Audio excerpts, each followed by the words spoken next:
Hi beautiful people, welcome back to my YouTube channel. This is me guys, with Sani and you are watching Sani Non-Stop. तो guys दोबारा से एक नई video के साथ आज की जो हमारी वीडियो स्टार्ट करने से पहले लाइक सब्सक्राइब एंड शेयर कीजिएगा। सब्सक्राइब करना बिल्कुल नहीं आप लोगों ने भूलना। मेजर गौरवरिया की न्यू वीडियो जो आ चुकी है, India selling Pakistan and Bangladesh borders, Amit Shah. और इस बात में कितनी है सच्चाई और कितना है झूठ, वीडियो के अंदर चल के देखते हैं। आप लोगों ने बिल्कुल भी स्किप नहीं करना और आप लोगों ने आराम से वीडियो को बैठ के जरूर देखना और अपनी राय कमेंट बॉक्स के अंदर दीजिएगा।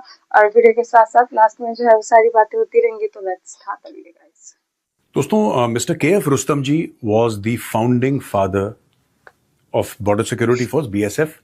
उसके फाउंडर थे वो और पहले डायरेक्टर जनरल थे बीएसएफ के। तो उनके नाम का हर एक साल एक लेक्चर होता है which is called the Rustam ji memorial lecture.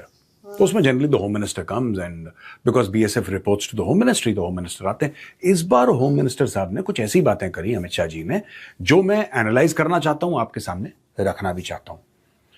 उन्होंने ये बोला है कि जो 6000 किलोमीटर का हमारा लगभग बॉर्डर है बिटवीन बांग्लादेश एंड पाकिस्तान, इसको इम्पेनेट्रेबल बनाना है।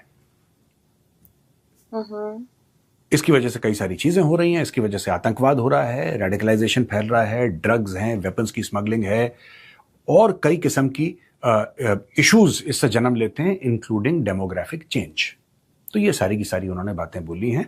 तो ये जो स्मार्ट फेंसिंग है ये क्या है? ये जो सरहद पे लगेगी, राइट, खासतौर से जो पाकिस्तान का बॉर्डर है, इंटरनेशनल बॉर्डर, वहां पे पूरी की पूरी बीएसएफ डिप्लॉयड है, राइट। बीएसएफ जो बॉर्डर है बांग्लादेश के साथ उधर भी डिप्लॉयड है, उधर किसी किसी एरिया में असम राइफल्स हैं। तो दो चार चीजें हैं जो वो करना चाहते हैं। पहली चीज तो ये है कि जो स्मार्ट फेंस होगा इसमें आर्टिफिशियल इंटेलिजेंस का इस्तेमाल होगा, इसमें मोशन सेंसर्स होंगे, इसमें ड्रोन्स का इस्तेमाल होगा वगैरह वगैरह। So it will be a very highly sophisticated fence. जब बीएसएफ ने पहले भी फेंस बनाया था तो they had some sort of a connection with the Israelis. Israelis से कुछ उनकी बातचीत चलती थी कि किस तरीके से करना है, क्या करना है। So they were doing all of that. So a similar kind of fence now they want कि आज की तारीख में जो फेंस है, जो गैप्स हैं, पहली बात जो गैप्स हैं फेंस में, उसके बारे में भी हम पहले डील कर चुके हैं कि जो ममता बनर्जी की सरकार थी उनको होम मिनिस्ट्री ने पैसा तो दे दिया था लेकिन वो जमीन नहीं दी थी, क्योंकि आपको जमीन लेनी पड़ेगी ना स्टेट गवर्नमेंट से। जब आप जमीन लेंगे तब उसी के ऊपर तो आप फेंस बनाएंगे, otherwise you can't make a fence. तो वो जो चीज थी उसको फास्ट ट्रैक कर दिया है शुभेंदु अधिकारी जी की सरकार ने। ये आपको पता ही, हम इसके साथ पहले हम बातचीत कर चुके हैं इस मामले में। अब उस फेंस को और मजबूत करना है। अब उस फेंस को जब हम मजबूत करेंगे उससे होगा क्या? आइडिया ये है कि स्टॉप इन्फिल्ट्रेशन इनटू इंडिया। जाहिर सी बात है, that should be the core idea and that is the core goal, to stop infiltration. Do I think they will be successful 100%? ऐसा कहीं नहीं होता कि 100% आप सक्सेसफुल हो जाएं, लेकिन काफी हद तक हमारी जो प्रॉब्लम्स हैं वो रुक जाएंगी। खासतौर से बांग्लादेश से और म्यांमार से जो आते हैं, यहां पे रोहिंग्याज आ जाते हैं भारत के अंदर, या बांग्लादेशी आ जाते हैं। It's a huge matter for India's national security. आप किसी भी शहर में देखें, आपको बांग्लादेशियों का क्लस्टर मिलेगा, एक पूरा क्लस्टर है उनका, और सब के सब यही बोलते हैं। खास कोई डिस्ट्रिक्ट का नाम ले लेंगे वेस्ट बंगाल में और सब बोलेंगे हम उसी वेस्ट बंगाल की डिस्ट्रिक्ट के हैं। This is a national security issue for India. और अमित शाह जी ने बोला है कि we need to pack the border completely, कोई ना आ पाए अंदर। डेमोग्राफिक चेंज वेरी इंपॉर्टेंट, नहीं होना चाहिए। ड्रग्स नहीं आने चाहिए, अवैध हथियार नहीं आने चाहिए, जो जासूसी करने के लिए आते हैं, एवरीथिंग। जो मैंने स्मार्ट ग्रिड के बारे में बात करी, स्मार्ट फेंसिंग के बारे में बात करी, यानी कि आर्टिफिशियल इंटेलिजेंस भी चल रहा है इसमें, ड्रोन्स भी हैं इसमें, मोशन सेंसर्स भी हैं इसमें 10 और किस्म की चीजें। Also very important factor is liaison with other agencies. Bharat में एजेंसीज कई सारी हैं, राइट। एक बीएसएफ है, फिर आपकी स्टेट पुलिस है, फिर आपका लोकल इंटेलिजेंस है। सो 5 किस्म की एजेंसीज हैं और कई बार क्या होता है कि तालमेल में गड़बड़ होती है। ये जाहिर सी बात है, that is bound to happen when you have too many agencies. इसमें तालमेल में गड़बड़ होती है, इंफॉर्मेशन बीच में ड्रॉप कर जाती है through the cracks, it leaks. When I say leaks, I don't mean it goes out. I just mean that it drops through the cracks. Right? वो काम नहीं हो पाता कभी कभी, बिकॉज ये ऑर्गेनाइजेशन अलग है, इसके प्रोटोकॉल अलग हैं, इसके प्रोटोकॉल अलग हैं। तो उनको ज्वाइन करके इस पूरे मसले को जड़ से खत्म करने का अमित शाह जी का प्लान है। एक दूसरा बहुत महत्वपूर्ण कदम लिया है होम मिनिस्ट्री ने कि जो बीएसएफ की ज्यूरिसडिक्शन थी वो एक जमाने में सिर्फ 15 किलोमीटर तक थी, यानी बॉर्डर के पीछे 15 किलोमीटर तक बीएसएफ की ज्यूरिसडिक्शन थी। अब अगर कोई चला गया वहां पे या किसी ने फेंस पार कर लिया किसी तरीके से, मैंने तो खुद राजस्थान में देखा हुआ है, राजस्थान में हर जगह इलेक्ट्रिकल फेंस लगा हुआ है पूरे बॉर्डर पे।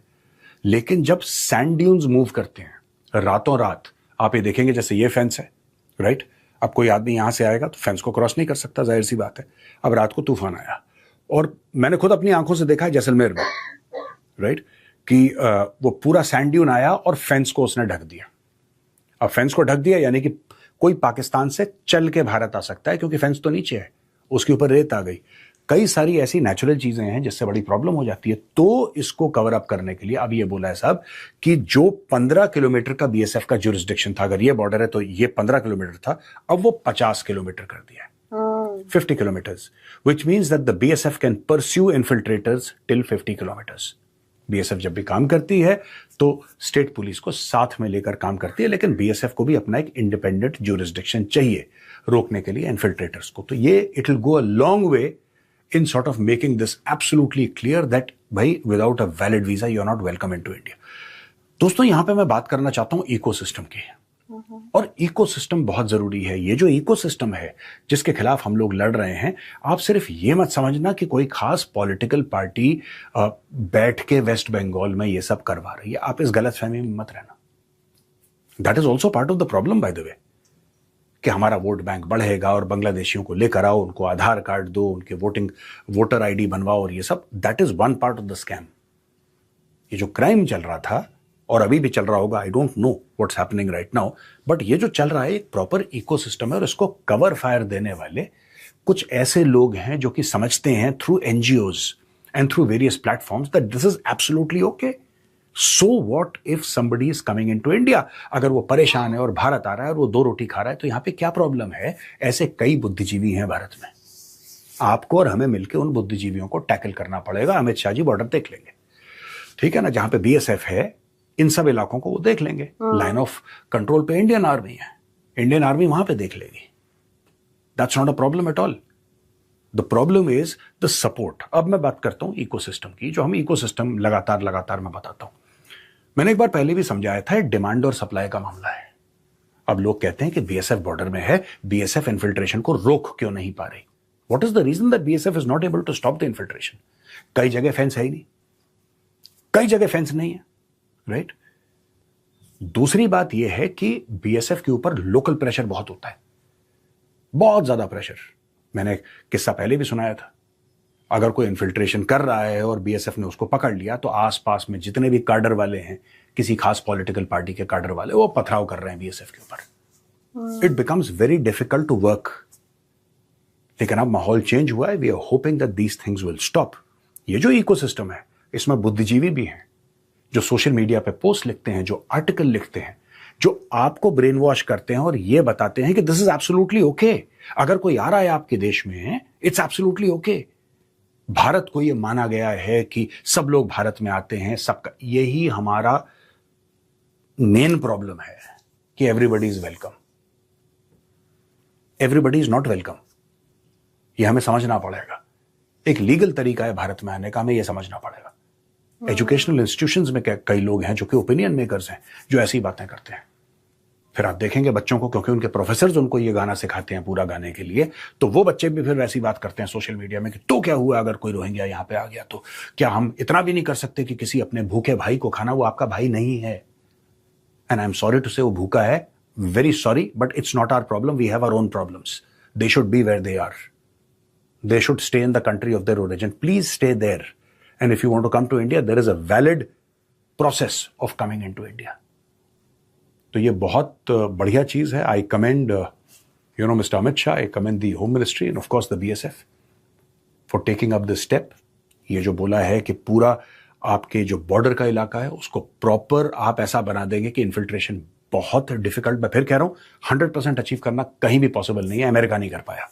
Nobody can achieve 100%, but yes to a very very large extent, I would say 95-96% आप रोक सकते हैं लोगों को, अगर आपकी इफेक्टिव बॉर्डर मैनेजमेंट हो और ये जो मामला है 15 किलोमीटर से 50 किलोमीटर बीएसएफ का ज्यूरिसडिक्शन आपने कर दिया, this will also go a long way. BSF can then pursue, it can then pursue.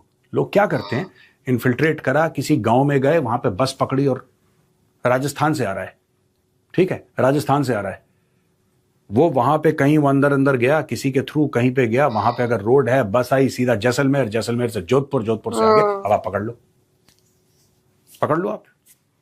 Rajasthan में तो फिर पॉपुलेशन कम है, बॉर्डर एरियाज में आपको बंदे नहीं दिखते।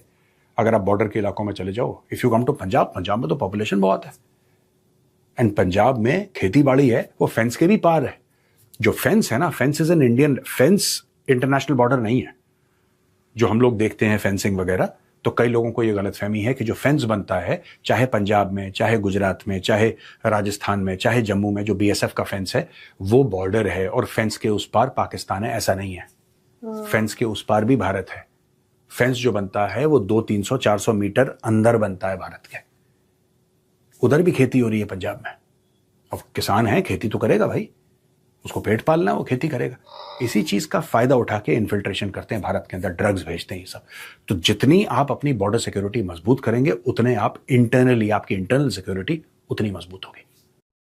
ओके गाइस, क्या जो गौरव आर्या ने सारी चीजें बोली, अगर आप लोग ऐसे कर लेंगे तो फिर बॉर्डर से जो है वो लोग इधर नहीं आ पाएंगे, ड्रग्स नहीं होगी और कोई जिसे कहते हैं ना क्रिमिनल एक्टिविटीज भी नहीं हो सकती। मेरे ख्याल से जो है वो हाँ, अगर आपकी अपनी कंट्री के अंदर जो है वो गद्दार नहीं होते, तो क्योंकि बाहर से जो भी कोई आता है, अंदर से कोई मिला होता है, तो फिर बाहर से कोई इजीली जो है वो आ जाता है और फिर क्रिमिनल एक्टिविटीज करता है। लेकिन हाँ, हर कंट्री को हक है, हर कंट्री का ये एक राइट होता है कि वो अपने आप को सिक्योर एंड सेफ जिस मर्जी हद तक करना चाहे वो कर सकते हैं। तो क्या आप लोगों को लगता है कि जो अमित शाह ने जितना भी प्लान बनाया है या बना चुके हैं, क्या इससे जो है वो बॉर्डर सिक्योर हो जाएंगे कि नहीं होंगे? जरूर बताइएगा, लाइक सब्सक्राइब एंड शेयर कीजिएगा। चलिए गाइस, मिलते हैं आपको नेक्स्ट वीडियो के अंदर।